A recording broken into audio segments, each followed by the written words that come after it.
台语文看榜来看，教育部伫即几档有推动夏日录学计划，伫课程内底结合本土语言，所以有真侪学校即摆就甲当地特色结合母语，互囡仔用母语认捌故乡。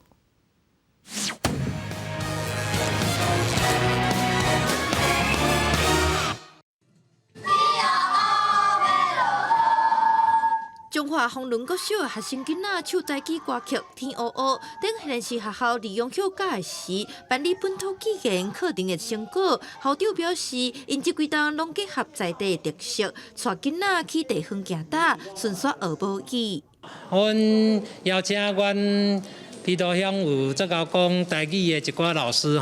来教阮学生来讲一寡台语。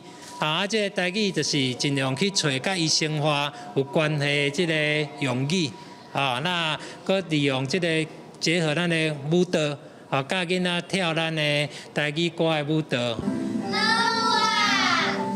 除了台语，云林伦培国小嘛连续7档设计浸水式的课程，让学生囡仔认捌强要消失的客家传统文化甲语言，亲像用照安客语学歌谣，用蜡笔画歌厝等等。那这个照安呢，它是已经越来越少了语言的部分，全台湾会讲照安课只剩下6、7千人而已。那我们希望这个语言能够不要流失。教育部教师表示，为着要让中小学生利用休长假的时，嘛通有学本土语言的环境，这几档持续鼓励学校办乐学活动，希望囡仔用体验来认捌家己的族群语言甲文化。记者第一部李学凯台北仓报道。